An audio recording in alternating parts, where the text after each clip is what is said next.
बिस्मिल्लाहिर्रहमानिर्रहीम। अस्सलाम अलैकुम वरहमतुल्लाहि वबरकातुहू। 17 साल की बच्ची को मौत की नींद सुला दिया गया, उसे कब्र में उतार दिया गया। मगर जानते हैं उसका कसूर क्या था, उसकी गलती क्या थी, उसने किस गुनाह की सज़ा भुगती। दोस्तों, आज जो सच्चा वाक़या मैं आप सबके सामने पेश करने जा रही हूँ, ये चंद दिन कबल पेश आया और आप में से बहुत से लोग इससे बाखबर होंगे। ये वाक़या एक 17 साला लड़की सना यूसुफ का है। सना यूसुफ का ताल्लुक़ चित्राल से था। सना अपने वालिदैन की इकलौती बेटी थी। पढ़ा लिखा ख़ानदान था, माँ भी पढ़ी लिखी थी, बाप भी ना सिर्फ पढ़ा लिखा था, अच्छी नौकरी कर रहा था, बल्कि इसके अलावा सामाजिक कारकुन भी था। अपनी बेटी के साथ छोटी सी दुनिया में तीनों बहुत खुशो खरम ज़िंदगी गुजार रहे थे। तीनों एक दूसरे के लिए काफ़ी थे, तीनों एक दूसरे की कुल कायनात थे। माँ बाप अपनी बेटी पर जान छिड़कते थे और बेटी के लिए भी माँ बाप ही सब कुछ थे। सना यूसुफ बड़ी खूबसूरत, प्यारी, मनमोहनी सी शक्ल वाली बच्ची थी। 17 साल उम्र थी, मैट्रिक कर चुकी थी और अब आगे FSC में तालीम जारी थी। सना की उम्र 17 साल थी, लेकिन काम बहुत बड़े बड़े कर रही थी। ख्वाब बहुत ऊंचे अपनी आंखों में सजा रखे थे। वो बहुत कुछ करना चाहती थी, बनना चाहती थी, आगे बढ़ना चाहती थी। तालीम और मुस्तकबिल के हवाले से उसका ख्वाब था कि वो मेडिकल की तालीम हासिल करेगी और डॉक्टर बनेगी। उसके इस ख्वाब में, इस मकसद में उसका पूरा साथ दे रहे थे और तालीम के अलावा भी उसके बहुत से ख्वाब थे। बहुत से दूसरे नौजवान लड़के और लड़कियों की तरह उसके भी सोशल मीडिया प्लेटफॉर्म्स पर अकाउंट थे, टिकटॉक पर, इंस्टाग्राम पर, फेसबुक पर। और सिर्फ अकाउंट नहीं थे, वो अच्छी खासी मशहूर भी थी। वीडियोस बना बना कर इन अकाउंट्स पर अपलोड किया करती थी और सिर्फ वीडियोस बनाकर अपलोड नहीं करती थी, वो सोशल मीडिया प्लेटफॉर्म्स के ज़रिए से कमाई भी कर रही थी। सोचिए ज़रा, 17 साल की बच्ची और वो कमा रही थी, क्योंकि वो लड़की थी, खूबसूरत थी, ज़हीन थी और सोशल मीडिया स्टार थी।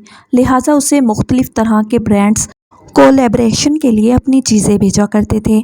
इन ब्रांड्स में कपड़े भी थे, कॉस्मेटिक्स का सामान भी था, ज्वेलरी भी थी। और इसके अलावा बात यहीं पर ख़त्म नहीं होती। वो बच्ची जहाँ जाती, किसी होटल में, रेस्टोरेंट में, वहाँ खाना खाती, खाने का रिव्यू किया करती थी, जगह को टैग किया करती थी। बड़ी जिंदा दिल, खुश मजाज बच्ची थी। इतनी सी उम्र में उसका सोशल सर्कल बहुत बड़ा था। दिलचस्प बात यह है कि सोशल सर्कल अपने हम उम्र लोगों के अलावा अपने से बड़े लोगों का भी था। यानी ये कहना बिल्कुल दुरुस्त होगा कि वो हर दिल अजीज़ शख्सियत थी।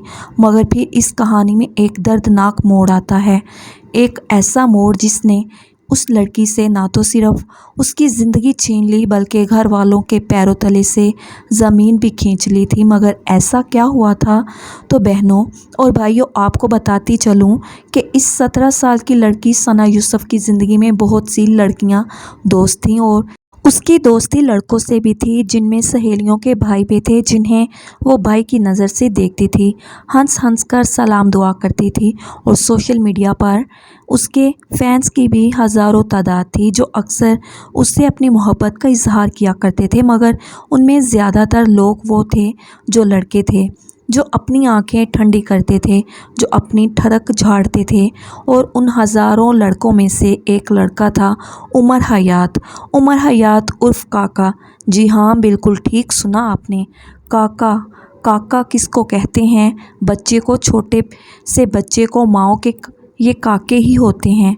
लेकिन ये काके जब बड़े होते हैं तो फिर अपने नफ्स के हाथों मजबूर होकर बाज़ औक़ात ऐसे कदम उठा लेते हैं कि माओ की आंखों से नूर छीन लेते हैं, उनके जिगर छन्नी कर देते हैं, उनके पैरों तले से ज़मीन खींच लेते हैं और सर से आसमान भी खींच लेते हैं।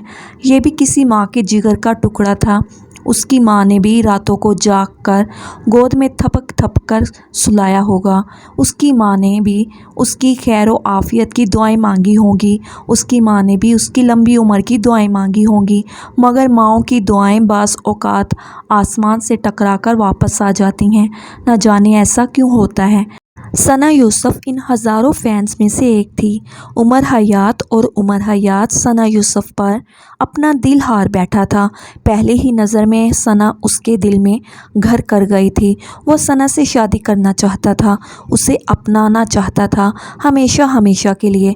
उसे अपनी बीवी बनाना चाहता था, अपने घर की रौनक बनाना चाहता था, अपने दिल की मलका बनाना चाहता था। और इस बात का इजहार उमर हयात ने बार बार दफ़ा सना के सामने किया। सोशल मीडिया के अकाउंट्स पर, इंस्टाग्राम पर, फेसबुक पर और टिकटॉक पर उससे रब्ता करने की कोशिश की, मगर सना के लिए ये मामूल की बात थी। उसके सोशल मीडिया अकाउंट्स पर आए दिन लोग इस तरह के मैसेज उसके लिए छोड़ते रहते थे, जिनमें वो अपनी मोहब्बत का इजहार करते थे, उससे मिलना चाहते थे, उसे एक नज़र सामने से देखना चाहते थे और बाज़ तो मोहब्बत में इस हद तक भी पहुंच गए थे कि वो उसके घर अपना रिश्ता बेचना चाहते थे, उसे शरई तरीके से अपनी बीवी बनाना चाहते थे। मगर इस तरह के मैसेजेस की तादाद हज़ारों में थी, लिहाजा सना ने उस लड़के के मैसेज को भी बाकी बहुत से हज़ारों मैसेजेस की तरह इग्नोर किया और उससे बात करना मुनासिब नहीं समझा। लेकिन उमर हयात बास नहीं आया। वो बार बार गया, बार बार दरवाज़ा खटकाया, बार बार दस्तक दी, बार बार अपनी ख्वाहिश का इजहार किया। सना जच हो चुकी थी, वो तंग आ गई थी, लिहाजा उसने उमर हयात से बात करने का फ़ैसला किया। सना ने सोचा कि एक ही दफ़ा मैं उमर से बात करूंगी, उसे साफ़ और सीधे लफ्ज़ों में बता दूंगी तो वो बाज आ जाएगा, हट जाएगा, समझ जाएगा। मगर ये सना की खुशफहमी थी, ऐसा कुछ भी नहीं हुआ। सना ने उमर की मैसेज रिक्वेस्ट को एक्सेप्ट किया, उसके सलाम का जवाब दिया और उसे सीधे और साफ लफ्ज़ों में बताया कि मैं पढ़ना चाहती हूँ, मैं डॉक्टर बनना चाहती हूँ, मेरे मुस्तकबिल के बहुत बड़े बड़े ख्वाब हैं, मैंने बहुत से मंसूबे बना रखे हैं, मैं इन सब को पूरा करना चाहती हूँ। मेरी ज़िंदगी में दूर दूर तक शादी का कोई नामो निशान मैसर नहीं है। और दूसरी बड़ी बात जो मैं तुम्हें बता देना चाहती हूँ वो ये है कि मैं शादी अपने वालिदैन की मर्ज़ी से करूँगी। सना का ये साफ सीधा और खरा जवाब उमर हयात को पसंद न आया। उसके दिल पर गहरी चोट लगी। वो अपनी माँ का इकलौता बेटा था। माँ उसे काका कहकर बुलाती थी। घर में काके की हर बात को पत्थर पर लकीर समझा जाता था और अब यही काका खेलने को चांद मांग रहा था। वो जिद कर रहा था कि मैं उसी लड़की से शादी करूँगा, यही लड़की मुझे चाहिए। मगर अफसोस और हैरत की बात यह है कि खुद उमर हयात उर्फ काके के घर में इस बात की किसी को भी कानो कान खबर नहीं थी कि उनका बेटा, उनका भाई किस दलदल में कदम रख चुका है और अब कदम बा कदम इस दलदल में धंसता चला जा रहा है।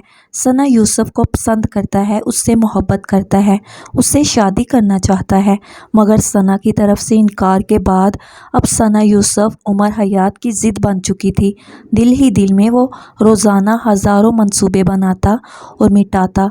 जैसे ही फ़ोन लेकर बैठता, सना की वीडियोस उसकी आंखों के सामने आती, उसका दिमाग गुस्से से खोलने लगता। उसे दोबारा से सना का वो साफ सीधा और खरे अल्फाज में किया हुआ इनकार याद आ जाता। एक बार फिर से उसके हाथ पांव कांपने लगते थे, दिल की धड़कन तेज़ हो जाती, दिमाग खोलने लगता, आंखें सुर्ख हो जाती और उसका बस न चलता कि वो दुनिया को तहस नहस कर दे, इधर से उधर पलट दे, मगर किसी तरह से सना को अपनी दस्तरस में ले ले। मगर ये नहीं हो सकता था। किसी भी इंसान को ज़बरदस्ती आप उसकी मर्ज़ी के बगैर अपनी ज़िंदगी में कैसे शामिल कर सकते हैं। मगर उमर हयात ने हार ना मानी। वो पता लगा चुका था कि सना इस्लामाबाद की रहायशी है और उसका घर कहाँ पर है। लिहाजा 2 जून को उमर हयात सना से मिलने के लिए इस्लामाबाद पहुंचा। उसने सना को बताया, मैसेज किया, उसके फ़ोन पर मुसलसल कई बार कॉल्स की, मगर सना ने उसकी एक भी कॉल्स अटेंड नहीं की। लेकिन उमर हयात कहाँ हार मानने वाला था। उसने मैसेज किए, सना की मिन्नतें की, उसको वास्ते दिए और कहा कि एक बार मुझसे मिल लो, मेरी बात सुन लो और मैं तुमसे कुछ कहना चाहता हूँ, तुम्हें कुछ बताना चाहता हूँ। मगर सना ने एक बार फिर इनकार कर दिया। कहा जाता है कि तकरीबन 7 से 8 घंटे वो उस दिन सना का इंतज़ार करता रहा। उस दिन सना की सालगिरह का दिन था। सना अपने दोस्तों के साथ इस्लामाबाद के एक मशहूर रेस्टोरेंट में गई। वहाँ अपने दोस्तों के साथ सालगिरह की पार्टी अटेंड की। جو کہ اس کی دوستوں کی طرف سے ارینج کی گئی تھی۔ دوستوں نے ثنا کے لیے خوبصورت سا کیک منگوایا جسے تالیوں کی گونج میں کاٹا گیا۔ ثنا نے بہت ہی خوبصورت لباس زیب تن کر رکھا تھا۔ سب ہنس رہے تھے، مسکرا رہے تھے، سب کے چہروں پر خوشی پھیلی ہوئی نظر آ رہی تھی۔ ثنا کی دوستوں نے اسے پھولوں کے تحفے دیے اور اسے مہنگے مہنگے تحائف پیش کیے۔ سب دوستوں نے مل کر خوب پیٹ بھر کر لذیذ قسم کا کھانا کھایا اور ثنا گھر واپس لوٹ آئی۔ وہ اس دن بہت خوش تھی، چہک رہی تھی۔ اسے یاد بھی نہیں تھا کہ عمر حیات اس سے ملنے کے لیے اسلام آباد آیا تھا۔ اس کے وہم و گمان میں بھی نہ تھا کہ ابھی کچھ دیر بعد اس کی زندگی ایک ایسا موڑ لینے والی ہے جہاں اسے اس کی سانسیں چھین لی جائیں گی۔ وہ گھر واپس آئی، اس نے لباس تبدیل کیا، ہلکا پھلکا سا ایک گھر کا لباس زیب تن کیا۔ خوشی خوشی ٹی وی لاؤنج میں صوفے پر بیٹھی اپنی ماں کو وہ تمام گفٹ کھول کر دکھانے لگی جو اس کی دوستوں کی طرف سے اسے وصول ہوئے تھے۔ اس کی ماں بھی پسندیدہ نگاہوں سے تمام تحفے دیکھ رہی تھی، خوشی کا اظہار کر رہی تھی۔ دونوں ماں بیٹی بہت خوش تھی کہ تبھی سیڑھیوں کی طرف سے ایک آہٹ سنائی دی۔ دونوں ماں بیٹی نے چونک کر سیڑھیوں کی طرف دیکھا تو دونوں کے سر پر جیسے آسمان گر پڑا۔ سیڑھیوں پر ایک نقاب پوش لڑکا کھڑا تھا جس کی آنکھیں صرف نقاب سے نظر آ رہی تھی، باقی چہرہ اس نے ڈھانپ رکھا تھا۔ اس کے ہاتھ میں ایک پستول تھا جس کا رخ اس نے ثنا یوسف کی طرف کر رکھا تھا۔ اس سے پہلے ثنا کی ماں صورتحال کو سمجھتی، کچھ کرتی، کوئی قدم اٹھاتی، مگر اس سے پہلے ہی وہ ہوا جس نے پل میں ساری کہانی پلٹ کر رکھ دی۔ اس نوجوان نے دیکھتے ہی دیکھتے ہاتھ میں پکڑے اپنی پستول سے ثنا یوسف پر گولی چلائی، ایک اور پھر اس کے بعد دوسری۔ حیران پریشان کھڑی وہ لڑکی جو شاید ابھی بات کو سمجھنے کی کوشش کر رہی تھی، جس کے وہم و گمان میں بھی نہیں تھا کہ یہ کیا ہو رہا ہے، جس کو خبر بھی نہیں تھی کہ وہ نوجوان جو اس سے بات کرنے کی ضد کر رہا تھا، جو اسے شادی کرنے کی ضد کر رہا تھا، جو اس کے گھر رشتہ بیچنے کی ضد کر رہا تھا، وہ اس طرح اچانک دبے پاؤں چوروں کی طرح اس کے گھر میں موجود تھا۔ نہ صرف موجود بلکہ اس کی زندگی کا چراغ گل کر چکا تھا۔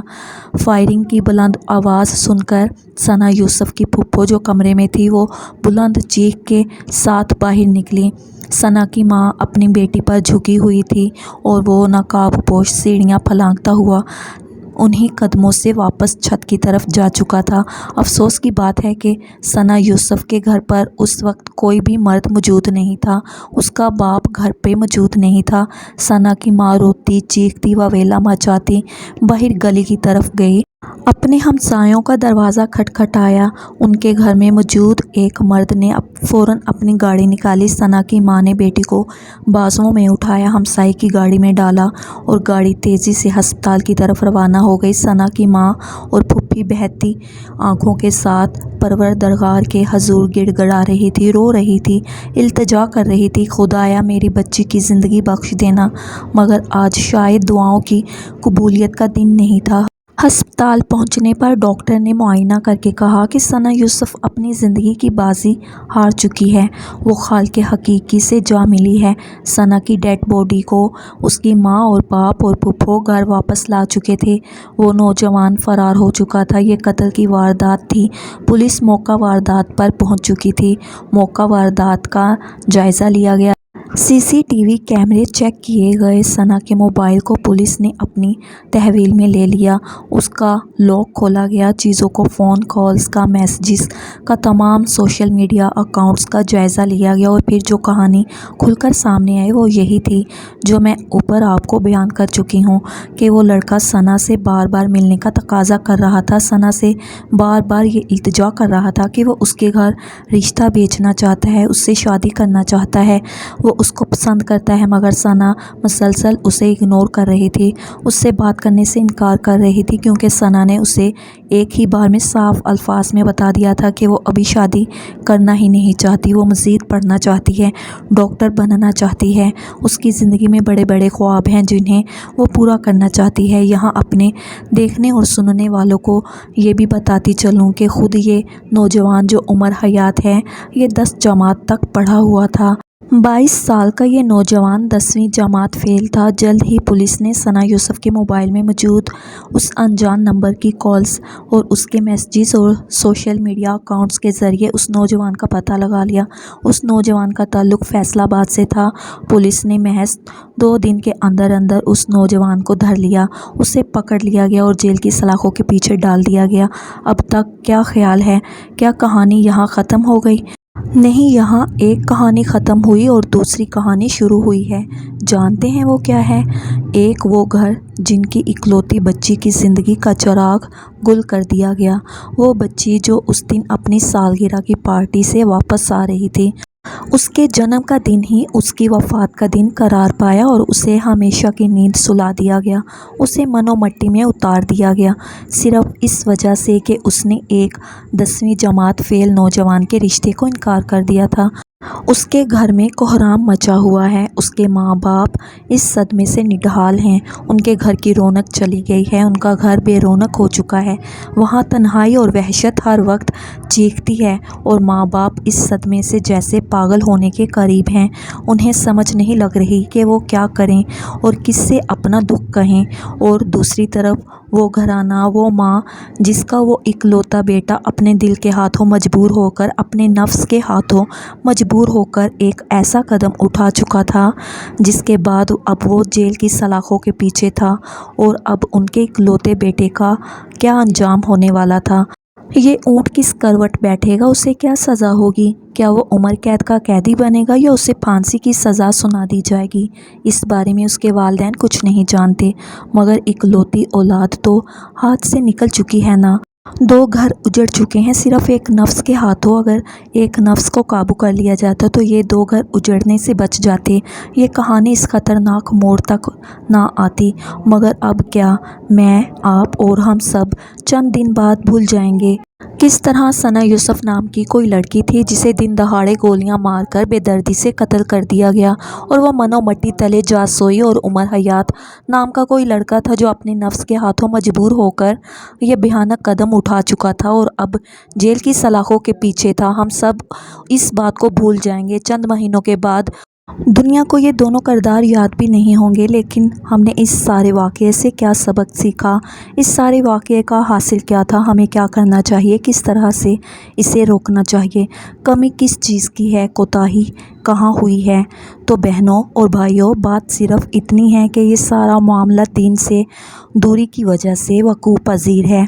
अगर वो बच्ची 17 साला सना यूसुफ इस्लाम और दीन के मुताबिक ज़िंदगी गुजार रही होती तो शायद ये सब ना होता। वो इस तरह सरेआम लोगों के सामने ना आती तो शायद ये सब ना होता, क्योंकि हमें देखने वाली हज़ारों आँखों में कितनी आँखें हमें बुरी तरह देख रही होती हैं, हम इस बात से अनजान हैं। कितनी आँखों में हवस है, कितनी आँखें हमें देखकर कोई बुरे मंसूबे बना रही हैं, हम इस बारे में कुछ नहीं जानते। और दूसरी तरफ वही लड़का, वो भी अगर दीन इस्लाम का पाबंद होता, अल्लाह ताला के अहकाम के मुताबिक नज़र झुका कर रखता, तो भी ये बात यहाँ तक ना पहुँचती। लेकिन यहाँ एक और सवाल भी पैदा होता है कि बात सिर्फ़ ये नहीं है कि वो लड़की टिकटॉक की वीडियोस बनाती थी, सरेआम लोगों के सामने आती थी, इसलिए उसे देखकर या उसकी खूबसूरती से मुतासर होकर किसी लड़के ने यह कदम उठाया। हमारे माशरे में 5-5 साल की बच्चियों के साथ भी ज़्यादती की जाती है, तो अक्सर देखने और सुनने वाले कह देते हैं कि वो 5 साल की ज़ैनब जिसके वालिदैन उम्रा करने गए थे और वो लड़की किसी के काबू में आ गई थी और उस शख्स ने उसके साथ ज़्यादती करके उसे कूड़े के ढेर पर फेंक दिया था। वो तो टिकटॉकर नहीं थी, वो तो टिकटॉक की वीडियोस नहीं बनाती थी। मगर बहनों और भाइयों, हम जितनी भी दलीलें दे लें, बात फिर आखिर वहीं पर आकर ख़त्म होती है कि हम दायरा इस्लाम से बाहर हो चुके हैं, दीन से दूर हो चुके हैं। अगर हम दीन के करीब होंगे, दीन की तालीमात पर अमल करेंगे, खुदाई बारी ताला के अहकामात के मुताबिक ज़िंदगी गुजारेंगे, तो हम बहुत सारे फितनों से बच सकते हैं। मोहतरम नाज़रीन, मज़ीद इस तरह की सबक आमूज़ कहानियाँ और वाक़यात सुनने के लिए हमारी वीडियो को लाइक करें, शेयर करें और हमारे चैनल को सब्सक्राइब करना मत भूलिएगा। शुक्रिया। अल्लाह हाफ़िज़।